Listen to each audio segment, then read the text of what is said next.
The reports are that you are a big supporter of Governor DeSantis in your new home base of Florida. You were ear-to-ear smile before we came in here telling me how much you love being down in Miami. Reports of your backing of DeSantis true? Well, I've been a supporter of DeSantis for years. So there's nothing newsworthy, and I'm a big supporter of DeSantis. And living in Florida, you see the impact of his policies. It is a state that is prospering. Children at school are being educated and not indoctrinated, which is really great to see as a father of 3 children. The focus from the mayor of Miami on managing crime, I mean, we just didn't have that in Chicago. Let's bring in the author of that story, CNBC.com political finance reporter Brian Schwartz. Brian, good to chat with you about this. I mean, the answer that Griffin gave just there suggests that his priorities are not strictly lower taxes or any of the traditional kind of money and business related concerns that you might expect from a hedge fund manager.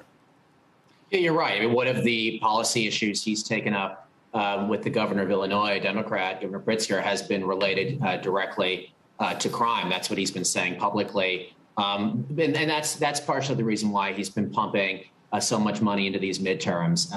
He's very kind of like a principal donor. There are certain policies that he follows. That's where the $100 million comes from. Much of that, to be clear, has gone toward Republicans this cycle. It's $50 million to federal candidates, another $50 million, over $50 million, really, to state candidates. And most of that cash has gone to Republicans. So you're right.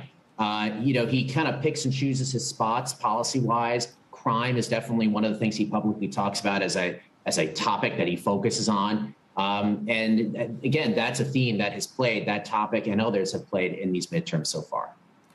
Place his donations, the volume of them, in context of others out there. I mean, $100 million is a lot of money. How does it compare with some of the other major donors on either side of the aisle?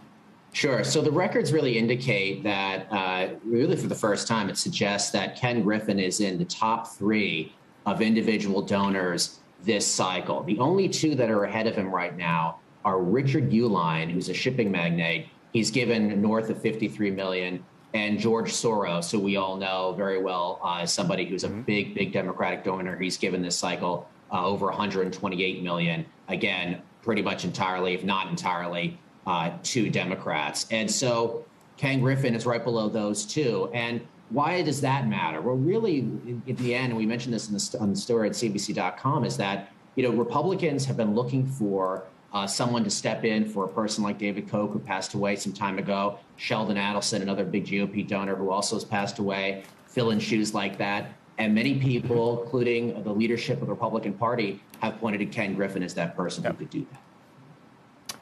Brian, great piece. Appreciate you talking about it with us. Thanks very much. Thank you.